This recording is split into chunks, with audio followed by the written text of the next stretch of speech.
મોડાસામાં કથિત નકલી સિંચાઈ કચેરી મામલો અરવલ્લી જિલ્લા કલેક્ટરનું મોટું નિવેદન નકલી કચેરી હોવાની બાબતનું ખંડન કરીએ છીએ। કલેક્ટરે નકલી કચેરી હોવાની બાબત નકારી તો નિવૃત્ત અધિકારી મેજરમેન્ટ બિલ ટ્રેનિંગ માટે રાખી શકે છે।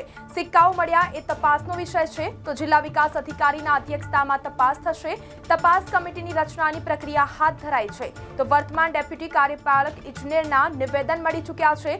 જૂની ફાઇલ મામલે માર્ગદર્શન માટે ગયા હતા તો અધિકારીઓ આ રીતે જતા હોય છે। કલેક્ટર તો કમિટીમાં ટેકનિકલ હિસાબનીશ કેડરના અધિકારીઓનો સમાવેશ થશે તો મોડાસામાં કથિત નકલી સિંચાઈ કચેરી મામલો અરવલ્લી જિલ્લા કલેક્ટરનું મોટું નિવેદન સામે આવ્યું છે જ્યાં નકલી કચેરી હોવાની બાબતનું ખંડન કરીએ છીએ।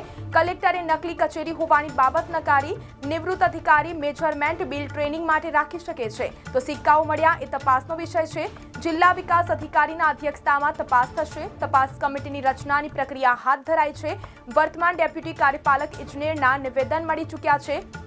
જૂની ફાઇલો મામલે માર્ગદર્શન માટે ગયા હતા અધિકારીઓ આ રીતે જતા હોય છે। કલેક્ટર તો કમિટીમાં ટેકનિકલ હિસાબનીશ કેડરના અધિકારીઓનો સમાવેશ થશે।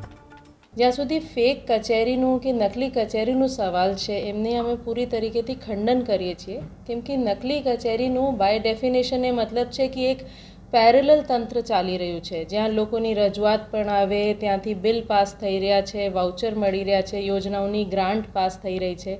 એવા આ બાબતમાં જે બેસિક પ્રાઇમા ફેસી પ્રથમ દ્રષ્ટિએ એવા કશું દેખાતું નથી કેમ કે એવું કશું થયું પણ નથી। ત્યાં કોઈ બોર્ડ હતું કચેરીનું જેમ પહેલે જોવામાં આવ્યા છે અમુક જગ્યાઓ, એવા કશું જ અહીંયા નથી મળ્યું। આ મીડિયાને પણ કાલે મિત્રોએ કવર કર્યું છે। જ્યાં સુધી આ કાગળિયાની વાત છે કે એક નિવૃત્ત અધિકારીને ત્યાં મળ્યા છે, સંભાવના છે, શક્યતા છે કે એ નિવૃત્ત અધિકારી છે। નિવૃત્ત અધિકારી પોતાને અભ્યાસ માટે કે પ્રાઇવેટ કન્સલ્ટિંગ કરતા હોય કેમ કે મોટાભાગે કોરી મેજરમેન્ટ બુક મળી છે તો એમને સ્ટાફની ટ્રેનિંગ માટે પણ એ થઈ શકે છે। અત્યારે એક સિક્કાઓ જે મળ્યા છે એ તપાસના મુદ્દા છે અને એ સિક્કાઓમાં જોવા પડશે એ પણ એમને પર્સનલ નામના છે, એમાં કઈ પ્રકારની ડેટ છે એ તપાસ હેઠળ છે। આજે કેમ કે આ પંચાયતના મુદ્દા છે એટલે જિલ્લા વિકાસ અધિકારીને અધિકાર પરત્વે એમાં કાર્યવાહી થશે અને એમને આજે કમિટી બનાવીને અને એ તપાસ આજે જ શરૂ કરી રહ્યા છે। અમારી ટીમ કાલે પણ રાત્રે સુધી એમાં કામ કરતી હતી અને તંત્ર એમાં એકદમ સ્ટ્રિક્ટ છે કે એમાં કોઈ પણ ગેરરીતિ હોય તો એ સામે એક્શન લેવામાં આવશે। અને જે હયાત અધિકારી અત્યારે જે પોસ્ટ પર છે સિંચાઈ કાઈ તરીકે જે ફરજ બજાવી રહ્યા છે પંચાયતમાં, એમના નિવેદન પહેલે જ મળી ચૂક્યા છે કે એ કોઈ જૂની તપાસની ફાઇલ હતી જેમાં માર્ગદર્શન માટે તત્કાલીન અધિકારી જે નિવૃત્ત અધિકારી જેમને ઘરની આ વાત છે એમને પાસે માર્ગદર્શન માટે ગયા હતા। તે અધિકારી જતા હોય છે આ રીતે માર્ગદર્શન માટે, સલાહ માટે।